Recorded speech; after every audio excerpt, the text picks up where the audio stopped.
continuer. Maintenant, on veut lire pour vous montrer que voilà la même vision que je suis allé lire dans le livre d'Apocalypse, le chapitre 11. C'est la même chose que Dieu a révélé à qui? À Ézéchiel. Mais Ézéchiel, lui, ne savait pas. Quand il a eu le rêve, il a vu, il ne savait pas. Mais Dieu doit le lui expliquer à travers ses anges. Donc, du coup, on va, on va décortiquer pour que nos frères comprennent. Je dis, il y a un combat satanique spirituel qui est mené sur vous au Bénin par Patrice Talon, en Côte d'Ivoire par Alassane Ouattara, au Togo par Foy Yassine Bey, au Gabon, au Nigeria par Tinubu, dans les deux Congos, dans les Guinées, oui. Tout au moins, nous bénissons l'Éternel pour avoir fait miséricorde à ceux-là qui sont au Mali, au Burkina, au Niger. Et nous prions que les dirigeants de l'AES gouvernent le Mali, le Burkina, le Niger, avec le Torah, la Bible. La Bible, c'est notre livre d'histoire. Enseignez, ayez des conseillers spirituels, les Hébreux israélites. Vous devez leur donner des plateformes à la radio, à la télévision, pour pouvoir éduquer nos frères et sœurs, pour pouvoir propager. La Bible nous dit, Amachak nous dit que la vérité doit être enseignée partout dans le monde. Qu'attendez-vous, mon frère Ibrahim Traoré? Qu'attendez-vous, mon papa, comment il se dit, Tiani, le général Tiani? Qu'attendez-vous, mon frère ou mon aîné Assimi Goïta? Vous attendez quoi pour donner de la plateforme aux Hébreux israélites pour commencer par prêcher la parole de Dieu? Et si vous êtes émotionnel, vous ne pouvez pas comprendre ce message. Ah oui, nos parents, nos aïeux n'étaient pas émotionnels. Abraham n'était pas émotionnel. Isaac n'était pas émotionnel. Jacob non plus. David, non. Donc allons, on va lire. On va vous montrer que c'est nous. Il y a un combat spirituel que tout le monde doit comprendre. Prier, jeûner, demander à Dieu. Allons, on va le lire. Il dit la vision des ossements desséchés. Et je suis dans le livre de... Ça c'est... comme on le dit, je suis dans Ézéchiel, le chapitre 37. OK? Donc allons, on va le lire. Ézéchiel, le chapitre 37 et le verset 1. La puissance du Seigneur me saisit. Son esprit m'emmena et me déposa dans une large vallée. Où? Dans une large vallée. OK? On va voir. Ça dit dans un grand endroit, dans une large vallée, couvert doucement. Donc, il n'a vu rien que des os là. OK? Il dit, le Seigneur me fit circuler tout autour d'eux. Dans cette vallée, ils étaient nombreux et complètement desséchés. Ils sont complètement morts. Nos frères et sœurs au Bénin, au Togo, au Nigeria, si vous êtes toujours encore dans le christianisme, l'islam, la démocratie, c'est que dit que vous faites partie de ces ossements desséchés complètement. C'est-à-dire, vous êtes morts spirituellement. Si vous croyez toujours en l'islam et au christianisme et à la démocratie pour vous sauver, pour vous délivrer, ça dit que vous êtes toujours un os desséché. Vous êtes mort spirituellement. Prenez cette opportunité pour revenir à la vie avant qu'il ne soit trop tard. Tété. On continue. Il dit, alors le Seigneur me demanda, toi, l'homme, dis-moi, ces ossements peuvent-ils reprendre vie? Vous avez vu la question que Dieu a demandé au prophète Ézéchiel? Dieu demande, est-ce que ces eaux-là, est-ce que mon peuple au Bénin, en Côte d'Ivoire, au Niger, au Burkina, est-ce qu'ils vont se réveiller et sortir de la démocratie, l'islam, le christianisme, le vaudou, le mal? Vont-ils se réveiller et m'adorer? C'est la question. Il lui demande, il dit, je répondis. Donc Ézéchiel répond, Seigneur Dieu, c'est toi seul qui le sais. C'est ce que j'avais dit. C'est seulement Dieu qui sait qui va se réveiller, qui ne va pas se réveiller. C'est seulement Dieu qui sait qui va se rebeller et qui ne va pas se rebeller. OK? On continue. Il reprit. Parle en tant que prophète à ses ossements. Vous avez vu? Et c'est ce que nous faisons. Nous parlons à nos frères et sœurs morts spirituellement au Bénin à travers quoi? Le vaudou, à travers Patrice Talon, Romuald Wade, à travers ce gouvernement qui a pris d'assaut nos frères et sœurs au Bénin, les citoyens au Bénin, qui ne fait qu'emprisonner, tuer, piller les gens. Et on fait croire au monde entier qu'il a construit des voies. Or, avant qu'ils ne naissent, les gens construisaient déjà des voies. C'est Dieu qui construit les voies. Mais personne ne glorifie Dieu, personne ne loue Dieu pour dire, ah Dieu, il a construit des voies. Mais pourtant, c'est Dieu qui construit. Mais les incongrus, les déréglés mentaux, les malades mentaux, les batraciens, les renégats, les perdus, les traîtres, ceux-là qui adorent l'argent, ceux-là dont l'argent est leur Dieu, leur Père, ce sont eux qui viennent jouer ce jeu à la télé comme les démons, comme les Makosso, comment il s'appelle, un villageois qui est venu de la Côte d'Ivoire. Et la BEPRE va vous donner une leçon. Vous, nos frères qui sont en Côte d'Ivoire, alors vous nous devez un respect, surtout nos frères et sœurs, nous qui sommes nés, on est nés au Bénin, on a grandi. Vous ne savez pas, allez demander à notre aïeul, Houphouët-Boigny, celui qui a vendu la Côte d'Ivoire à la France. Il était le valet, le vassal de la France. Allez lui demander qui a relevé, qui a ramené l'éducation, qui est venu, qui sont ceux-là qui sont venus construire, développer tous les secteurs, que ce soit le secteur agricole, le secteur éducatif. C'est qui? Ce sont nos aïeux, c'était les Béninois. Ah ouais, on ne te l'a pas dit? Même à Tchéké que vous mangez là, c'est les Béninois qui ont développé à Tchéké en Côte d'Ivoire. Ah oui, ce sont nos aïeux. L'agriculture fait partie des dons spirituels que Dieu nous a donnés, dons spirituels et physiques, l'agriculture. Donc, Houphouët-Boigny a fait recours à qui? Aux encadreurs, aux instituteurs béninois.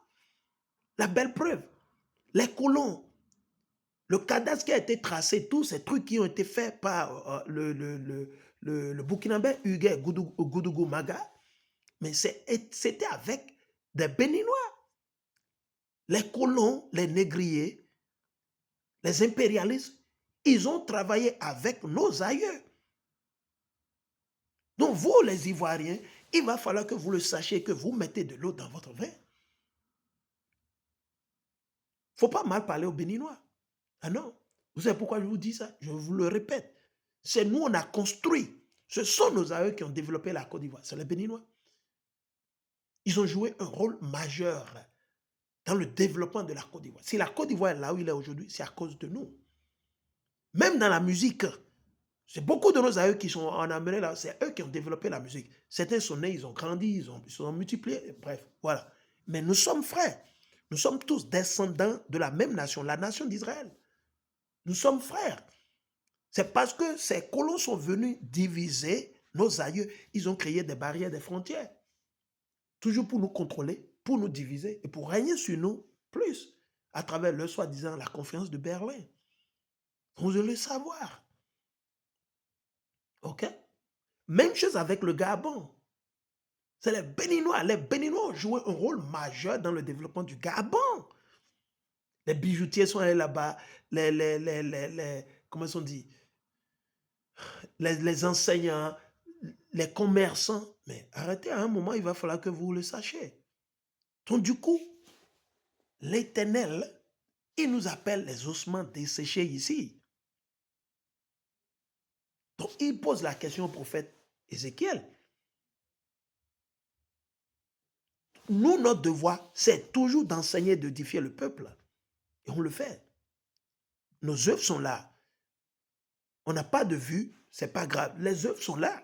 Demain, ce ne serait pas à notre faute. OK? Si on nous donne des plateformes, on va enseigner. On nous donne des plateformes, on va enseigner. Le problème ne se pose pas. Il dit, voici ce que le Seigneur Dieu vous déclare. Je vais vous réanimer. Donc l'Éternel dit qui va nous réanimer, qui va nous réveiller, qui va réveiller nos frères et sœurs au Bénin dans les jours, les mois à venir. Et vous reprendrez vie. Ah bon? Je vais mettre sur vous des nerfs. Ça dit quoi? La vérité, la sagesse, les lois, les commandements, les ordonnances. Les vidéos vont sortir, vont jaillir de gauche à droite sur YouTube, TikTok, Facebook, Telegram, et voilà. Sur les réseaux sociaux. Faites croître de la chair et vous recouvrir de peau. Puis, je vous rendrai le souffle pour que vous repreniez vie. Pour qu'on reprenne vie, on continue. Vous serez convaincus alors que je suis le Seigneur. Je parlais en tant que prophète aux ossements, comme le Seigneur m'en avait donné l'ordre. Donc, c'est ce que nous faisons. Nous sommes en train de parler aux ossements. C'est qui ces ossements? Tous ceux-là qu'on appelle communément les Noirs ou les Nègres, les Noirs américains, les Latinos, les Indiens natifs, les Mexicains, les Boliviens, les Vénézuéliens, les citoyens béninois, congolais, les citoyens français, allemands, américains. C'est de vous, c'est de vous, c'est nous le peuple de Dieu, c'est nous les Israélites. Il ne faut pas confondre. Il dit, tandis que je parlais, j'entendis le bruit d'un grand remue-ménage. Les autres se rapprochaient les uns des autres. Ah bon? On continue. Chacun de celui qui lui correspondait. Je vis que des nerfs et de la chair se formaient sur eux et se recouvraient de peau. Mais ils étaient encore inanimés. Donc, nos frères se réveillent, mais ils ne sont pas encore forts spirituellement. C'est ce que ça veut dire. Le Seigneur me dit alors, toi qui n'es qu'un homme, parle un prophète au souffle de vie. Oui, parle, lui, de ma part, et dis-lui, souffle de vie. Le Seigneur, c'est quoi le souffle de vie? C'est la parole de Dieu. Comment je le sais? Quand vous allez dans le livre de Jean, le chapitre 6, le verset 63, vous allez dans Jean, le chapitre 5, le verset 37, si j'ai bonne mémoire, Jean 5, 37. Vous allez dans le livre de Psaume, le chapitre 19. OK? Il dit, je parlais en tant que prophète comme le Seigneur me l'avait ordonné. Le souffle de vie entra dans les cadavres qui reprit vie. Ils se dressaient sur leurs pieds. Hein? Ils formaient une très nombreuse armée. C'est ce que nous vous disons. On doit se réveiller spirituellement. Maintenant, l'Éternel va expliquer qu'est-ce que ça veut signifier, ce rêve, ces ossements. Le Seigneur reprit, vois-tu l'homme? Ces ossements sont l'image du peuple d'Israël. C'est notre image. C'est ce que nous reflétons. Nous sommes morts spirituellement. C'est pour ça que nous sommes toujours là à embrasser ces religions de démocratie, d'islam et de christianisme. Imaginez. Il dit, les Israélites disent en effet, nous sommes comme des ossements desséchés. Oui, notre espoir est mort. Nos frères et sœurs en Afrique, au Bénin, ils sont désespérés. Mais ce message, c'est pour vous, chers frères et sœurs au Bénin. Soyez pas désespérés. Soyez pas désespérés. Il y a de l'espoir. C'est à cause de nos iniquités, de nos péchés, de vos péchés que tout ça nous arrive, nous est arrivé. Mais maintenant, retournons. Si nous sommes sincères, si nous sommes honnêtes, retournons vers l'Éternel de bon cœur, avec amour. Aimons-nous les uns les autres et pratiquons la justice et non l'injustice. Exposons les méchants qui sont dans nos familles, dans nos foyers, dans nos maisons. Exposons-les. Faisons la vérité. Disons la vérité. Dites la vérité le jour et reposez-vous le soir. Car le jugement de Dieu arrivera. Et ça a commencé par nous, premièrement. Raison pour laquelle nous sommes jugés, nous sommes punis jour et nuit. Nous souffrons, nous mourons du nord au sud. Et il n'y a personne pour nous délivrer. L'islam n'a jamais délivré nos frères et sœurs. Au contraire, ils ont tué, ils ont pillé et ils continuent de le faire. Le christianisme a tué et pillé, ils le font aujourd'hui. La démocratie a tué, il tue, il tuera. Et nous le voyons, ils font que kidnapper les navires pétroliers. Ils bombardent ici, ils veulent faire la guerre contre l'Iran, ils veulent faire... Mais à un moment donné, il faut qu'on arrête. Réveillons-nous. Il dit, il n'y a plus rien à faire. C'est pourquoi parle un prophète, révèle-leur ce que je leur déclare, moi, le Seigneur Dieu, Yahweh. Je vais ouvrir vos tombes et vous en faire remonter. Qui va ouvrir les tombes de nos frères et sœurs au Bénin, au Nigeria, de la main de Patrice Talon, Romia Ouadan et les Tinubu, leur gouvernement, les Djogbenou, et la liste continue, les Alassane Ouattara, l'Éternel, Dieu lui-même. C'est pour ça que je vous ai dit, tant que vous n'avez pas anéanti Dieu, vous ne pouvez pas nous anéantir. La lutte continue, la marche continue, le réveil spirituel continue. Alléluia. Le réveil spirituel continue. Vous ne pouvez pas empêcher Dieu. Comment vous allez empêcher Dieu? Vous êtes si malade jusqu'à ce point. Je sais que vous êtes malade mentalement, que vous êtes contrôlé par les légions de démons, de diables.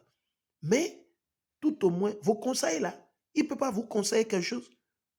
Ne vous rappelez-vous pas que vous allez mourir un jour et que vos enfants vont payer, vos enfants, ils vont payer. Il dit, vous serez convaincus.